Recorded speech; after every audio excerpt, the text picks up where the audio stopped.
one time I missed rush hour because school play rehearsals ran over. I got to sit in my favourite seat near the door, just space for two. Even when it's busy, it almost feels private. There was a boy about my age sitting diagonally from me, and this businessman talking too loudly on the phone, but apart from that, it was pretty much empty. Then a man walked on and sat right next to me. There were so many other seats. He was breathing heavily and started to lean towards me. I paused my music, just in case, and shuffled away from him into the glass. His eyes were glued to my leg. A wave of panic came over me. Surely he could tell I was in my school uniform, right? And then, after a few seconds, he calmly reached over and held my leg. I tried to fidget, but I was frozen. I couldn't make a noise. I tried to lock eyes with the boy, but my vision was going blurry. I could tell he was staring like a deer in headlights. I desperately tried to blink the tears away. I caught eyes with him for a second. Turned away, awkwardly. He knew I wasn't safe, but he didn't help. I tried to zone out, focusing on the businessman's obnoxious conversation. His hand stayed there. I realised I was holding my breath, but I didn't dare to move, so I carried on. Finally, the train slowed down. This is Paddington, please change for whatever. The doors opened, I grabbed my bag and sprinted onto the platform. This wasn't my stop, but it's a busy station. Maybe I could lose him if he followed me. I hid near the stairs. I had to build up the courage to look back. The train doors had shut. I looked at the man. He couldn't see me. I looked away from him, stared at the boy. He was looking back. We were both shaken. He was sorry. And then I went home. This is vacancy. Change for the Bakerloo, Jubilee and Metropolitan line. Exit here for Madame Tussauds. This is a Circle Line train via King's Cross and Pancras.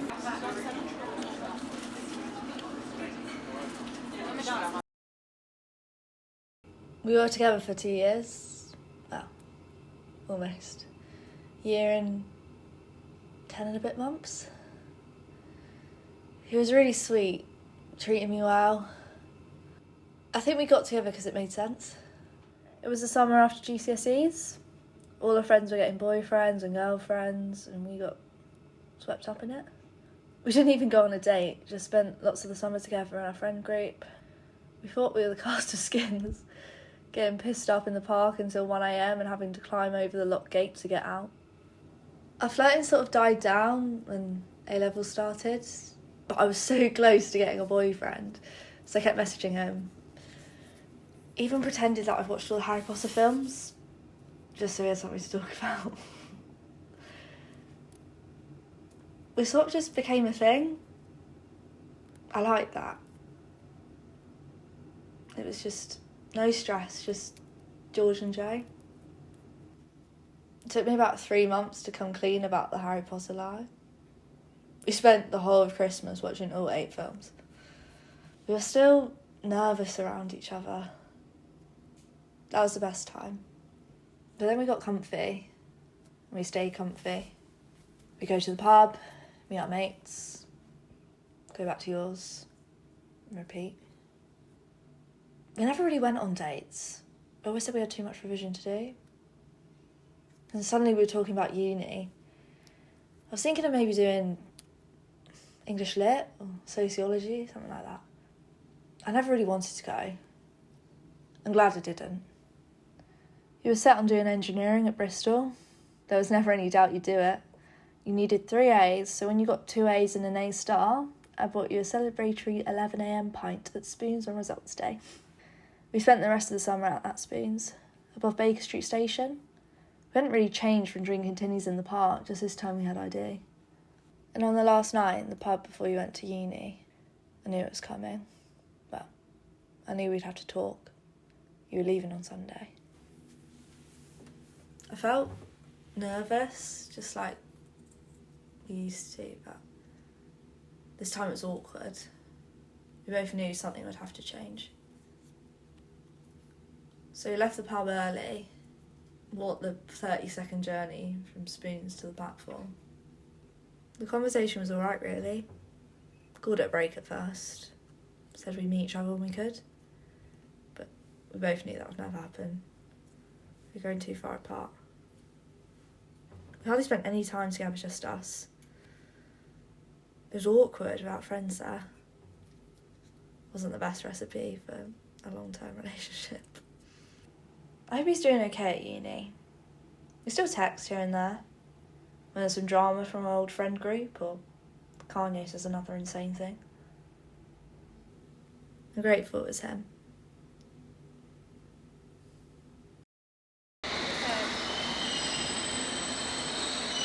The next station is Liverpool Street.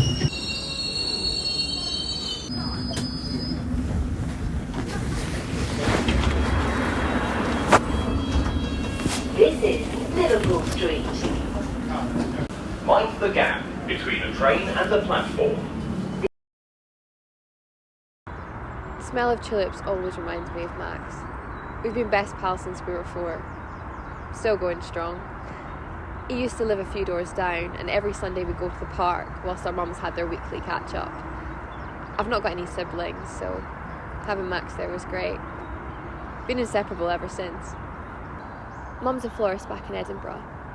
Well, she opened up her shop around the time I started school. It's always been her dream. She'd drop Max and I off every morning and then head straight to the shop and work into the evenings. Well, Max's mum would pick us up, and she'd look after me until Mum closed for the night, which meant every day we had our designated Club Penguin time. We decorated our igloo the way we wanted to decorate our future home.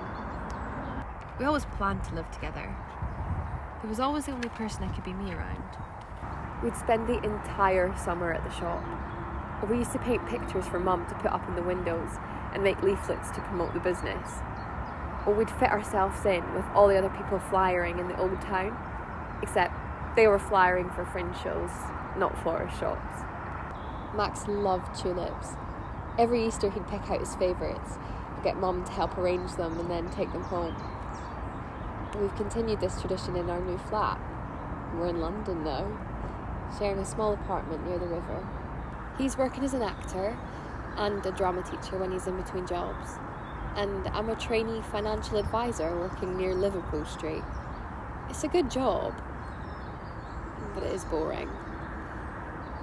Sometimes I think I'm a better actor than him, pretending I'm all grown up when really I just want to be at home playing Mario Kart. He's chosen his tulips for Easter. They're in a charity shop vase on the dining room table. Maybe we can paint pictures of tulips and hang them up in our apartment windows, like we used to in the shop. That's the thing about having a lifelong friend. You never really grow up.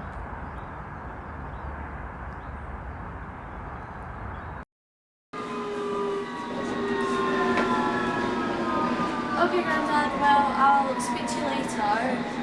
Love you. Bye-bye.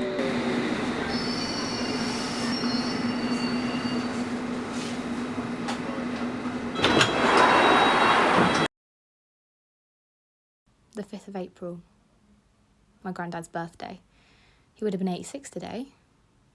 He never acted his age.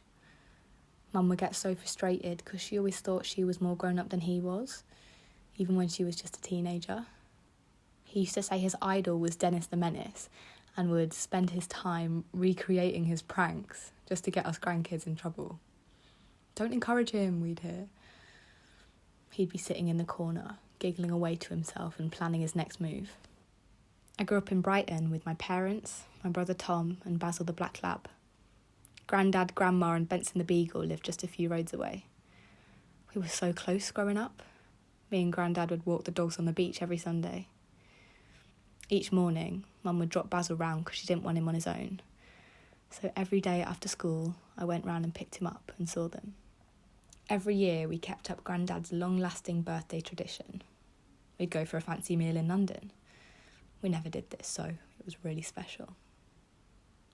He had choice of any restaurant in the entire city, but his answer never changed. That one Italian restaurant on Villiers Street, just up from Embankment Station. Lulevo.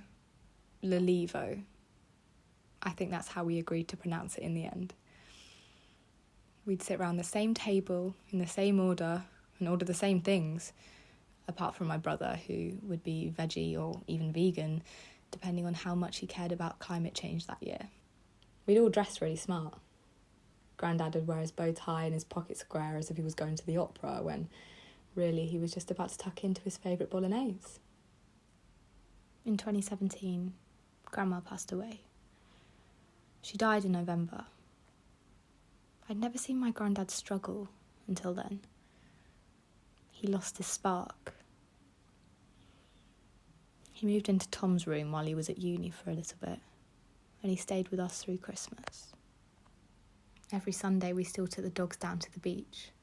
It was always so windy and freezing, but despite the conditions, we tried to brave it like we did every year.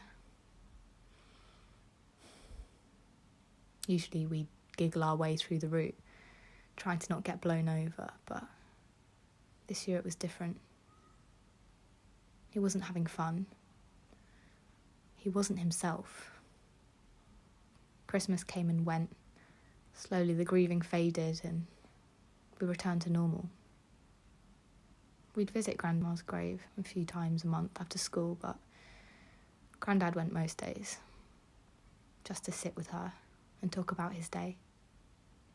The 5th of April rolled around again and we started our journey to Lulevo. Only an hour and a bit from Brighton to Embankment.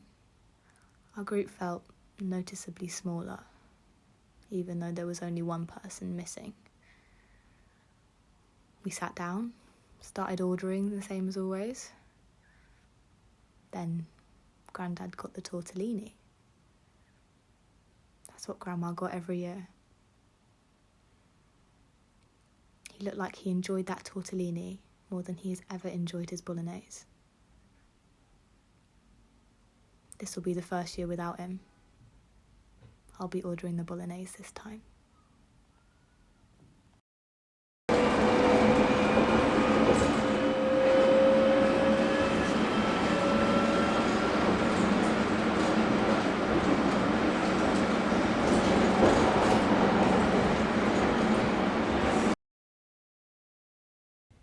I'm from a small town in the middle of nowhere, and I've never fit in properly. I always saw things differently to others. I felt isolated because I wasn't like them. No one was surprised when I moved to London to get to art school as soon as I could. I tried to escape the loneliness. In some ways, London is more lonely than a small town.